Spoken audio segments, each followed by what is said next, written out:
Yeah, I'm Merv Johnson. And I'm Lloyd I'm Appo. talking about the Singhalese that came here to Bundaberg, you know, our early history in the Singhalese, me and Lloyd. Well, yeah, that's my great-grandparents. Both of our Both great-grandparents. of them same for me. And his father and my mother are first cousins.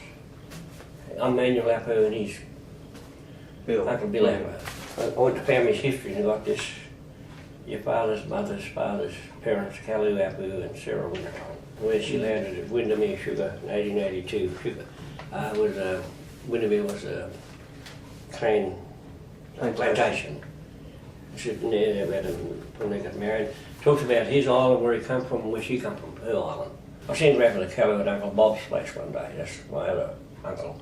Well, they worked I believe they did a lot of work in the sugar industry here in Bundy. They're coming to Windermere, and they said they had a little bit of experience in farming and all that, you know. They were a little bit educated. They were indentured. They had a contract with them. They come to Bundaberg, and a lady here, her father drew the ship out. They had to come to be here in Bundy. There were certain plantations that funded. I'm not sure what the correct term is. Funded the undertaking to go over and recruit workers in Sri Lanka, and that wasn't only for Bundaberg, because some of the there were hundreds of people that they brought over. Some went here, came here. Some went to Mackay, and some went further up to Cairns, and some even went to the Torres Strait. On the Singhalese side. Was it Chillers at the shop, yeah. Because they were business people too, you know, they were farmers too, they were Lloyd. Bill Graffer got a farm later on, he had a farm up at Goodnight, that was his farm. But they had other farms before that even, I think. Yeah, we had Chillers. Booyal, yeah. But, I mean, there were lots, as I said, there were hundreds of them that were bought out, and there were women and children amongst those, because our great-grandmother Sarah, her parents came out as well, so our great-grandparents, they came out as well with our great-grandmother and two younger, and then the year after, like 1882 they arrived, and then 1883 was when they got married, yeah? Sarah and our great-grandfather got married. At Windermere. Because, I mean, there are some people who say, there weren't any women, but there were. Yeah. Me and Lloyd been doing a lot of research. You went over to you? Yeah, but I couldn't do any research over it. No. It's just too difficult. Yeah. Even though they spoke English, some still couldn't really understand what I was trying to say. But what was I going to say? Our great-grandmother, and her name was Lucy. For Lucy? I thought Lucy had that name. Yeah. She died within a couple of years of arriving. Yeah. And she's buried on that property, Windermere, where Windermere Plantation. Nothing. We don't know where it is. Yeah.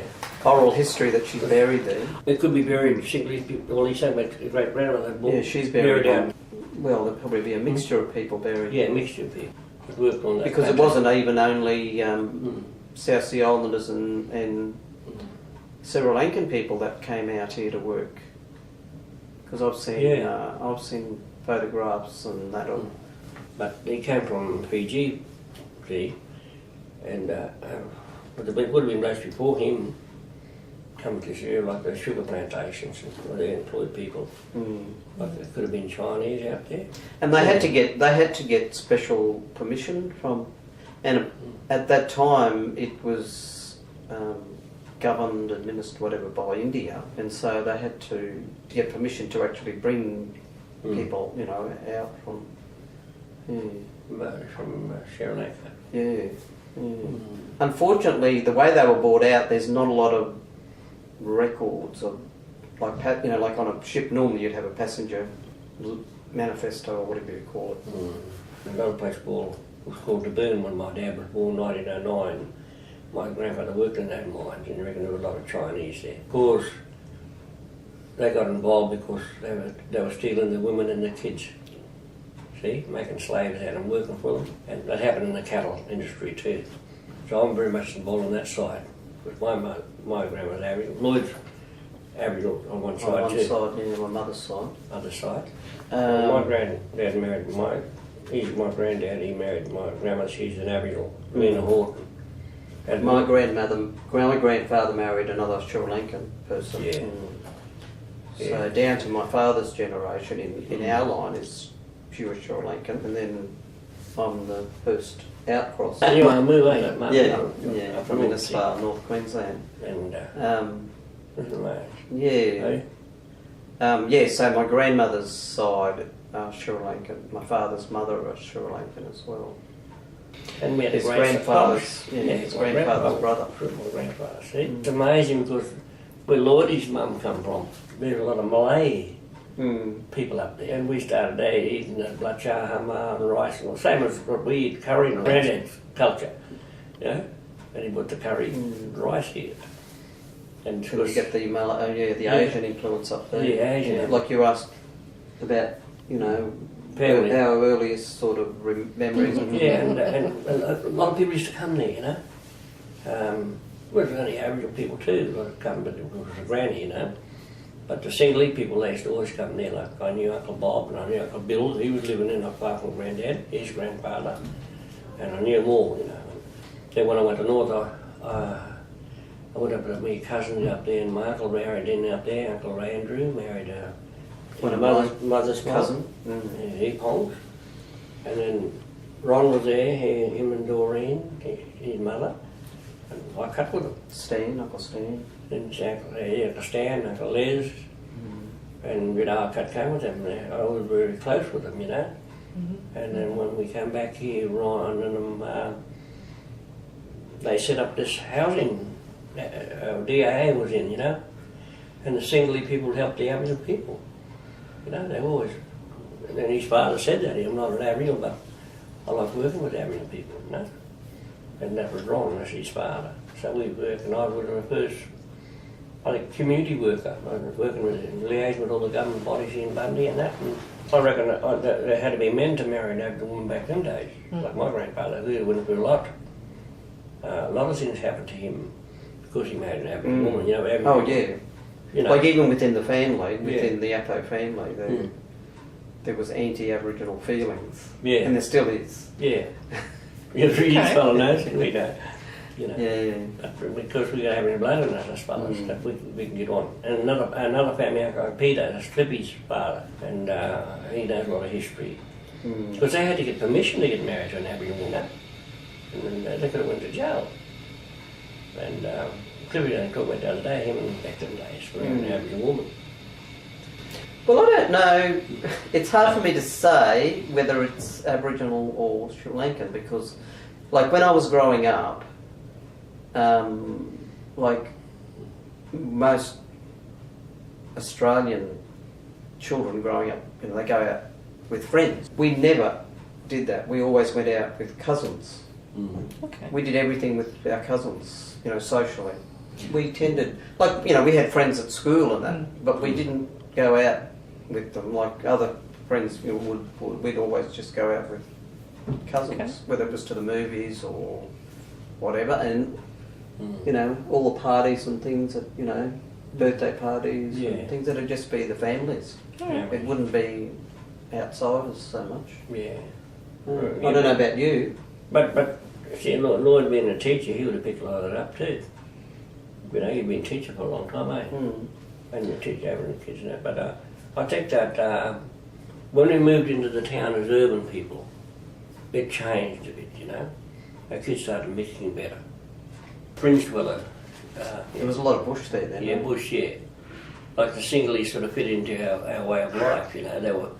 They come out here, so they were treated as much the same as the Aboriginal, some of them, you know, and they weren't under the Act. To a certain degree, yeah. To a certain degree. But they were still black, so... Yeah, because, well, no, but see, there's a big issue on it now on TV, on national TV, about reconciliation, you know.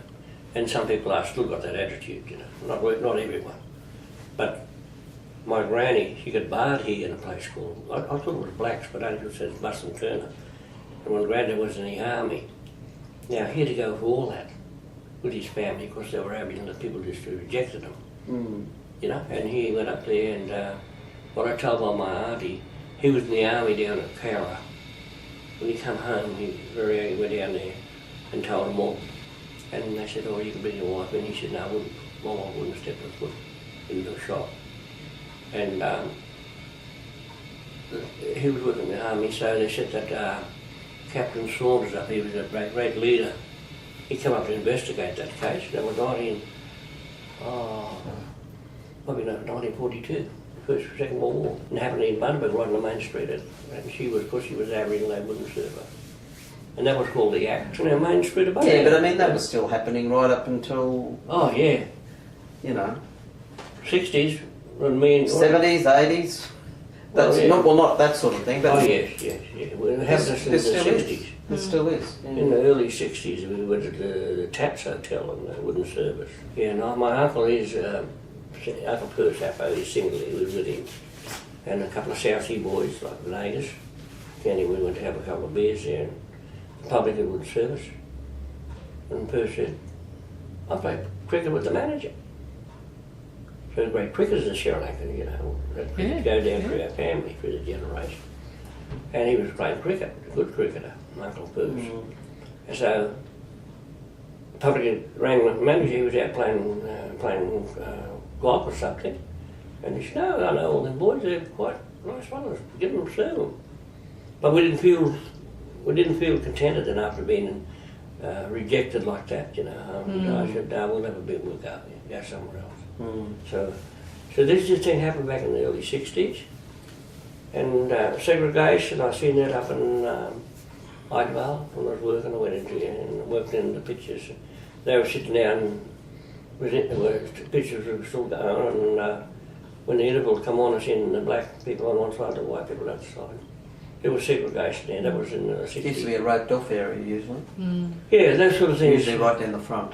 You know, those things sort of make us feel you don't want to get involved with the community, you know. I never got involved with the community until I come back in 75, 74 when your father was working in housing.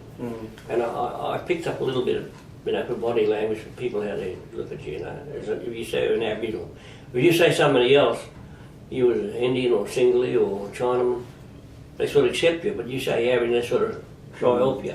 But I think that this, when you talk about multicultural, like in Israel where his mother come from.